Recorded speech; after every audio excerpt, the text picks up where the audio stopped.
Okay, this video addresses the method, I suppose, in how to address fallible religious constructs. We all have these. We all start here, often hear these. These are things that are communicated through talk when we were younger. Perhaps if you were in any kind of Sunday school, they talked about the religious people of Jesus' day, how they went back to their oral tradition. We actually have records today of those, called Talmud, and in it they even express their opinion of their oral tradition. They call it wine, and they call the Bible water. And they even say that if you have to choose one over the other, choose their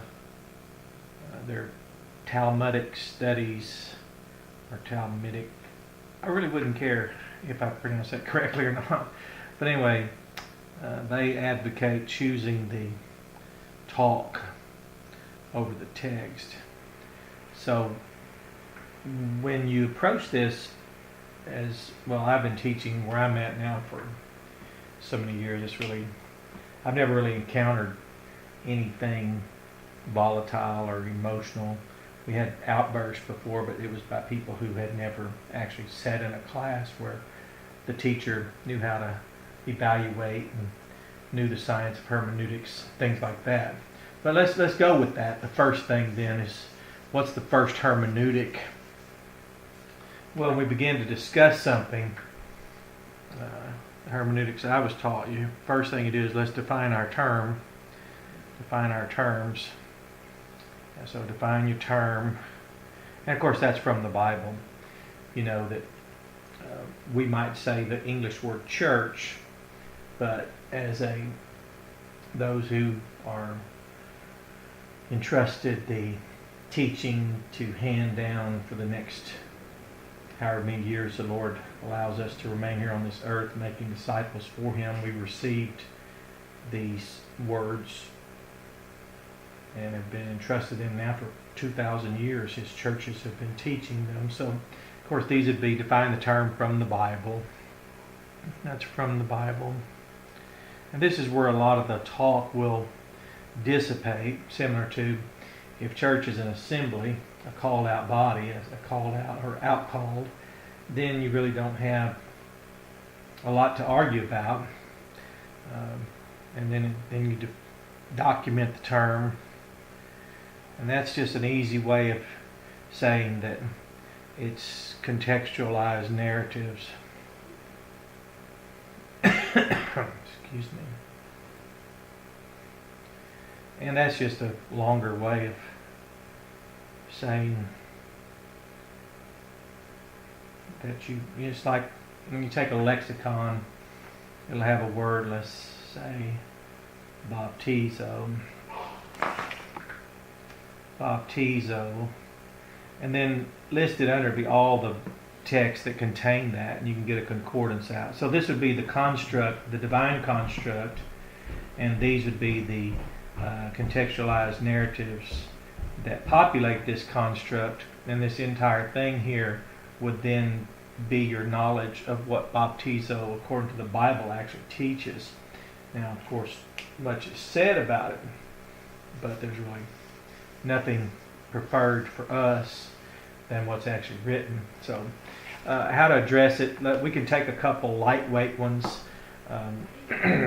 Main thing is these can be studied very easily. Pick ones that aren't, or start off with lightweight, I'll say that, meaning that they're really not that difficult to address. For example, you hear a lot of emotion about things, and emotion, I'm just fortunate not to have been involved in much of that. We had so little of it because our church we've had so many grand pastors that were always very educated men, and we've been what we would call ourselves very progressive in teaching, and not limiting ourselves simply as those who would sit back and just pick up what comes along and then just pass that along. We actually make actual disciples. So let's say that people, I think it's more pretense about this one, but you don't know that. We can't know that until we actually start teaching. But what you'll find is a fallacy or a fallacious argument is something about people will say either, they fall for this, either the Bible teaches this, either the Bible teaches it or it does not. Now that's a perfect example where a hermeneutics professor taught me very well. I've taken 3 different classes now, one at Central Arkansas, University of Central Arkansas, and then took one in graduate school and then undergraduate. And in all of those 3 courses, everything was very much consistent in the science. Now the emphasis was probably more than I've ever known in the actual free will discussion. We had the simple approach is just simply say, well, before we proceed, let's define our term, because now this term, I've used it in a lot of illustrations, but this term is really abandoned now to libertarianism, which we know about this, and that's and it's not talking about the political libertarian, of course, and then of course compatibilism. But again, this is not a definition from the Bible, so this becomes a little bit easier. Instead of falling for the empty discussion of either the Bible teaches it or not, you'll hear people maybe on social media. I've never really had a conversation with anyone I've never been in a class where we didn't discuss it openly. But again, that's because we've been a church for a long, long time, let's just say that. So by the time we come to this, we know that there's a definition, a causal agency,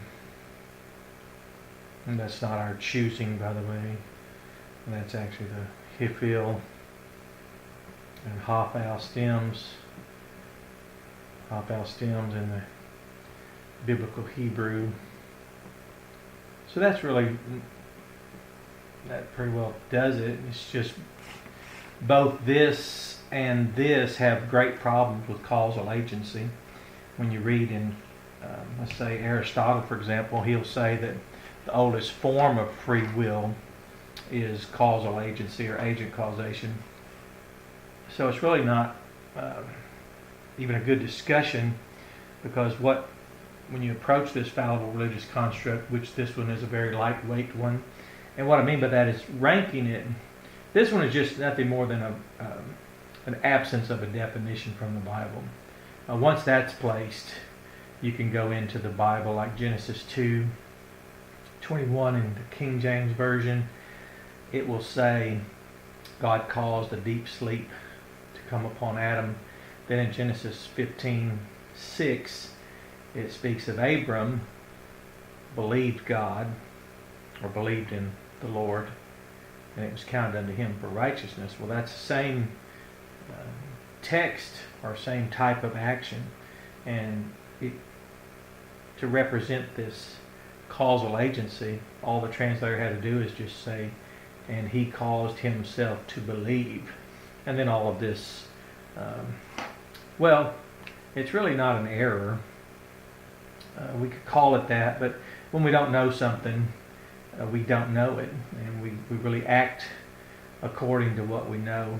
We all seem silly when we wear a blindfold and try to hit a piñata, but we don't look silly at all when we take off the blindfold and smack it because we're tired of our exasperated efforts. But anyway, this one's really probably so easy. It comes from the probably Hermeneutics 101, as I was taught at the Missionary Baptist Seminary. You wouldn't begin a very highly charged discussion with Dr. Penn without him quickly asking you to define your term, and oh, by the way, where'd you get that term? And and then, oh, by the way, where's it found in the Bible? And then, so you define it, document it, and then go and defend it. So that's a good approach there. We'll just call this number 1, and we'll do another one here in just a minute. But to try to keep these videos as brief as possible, and this really is hermeneutics, because as I was taught, without hermeneutics you have no apologetics. So that's enough for this video.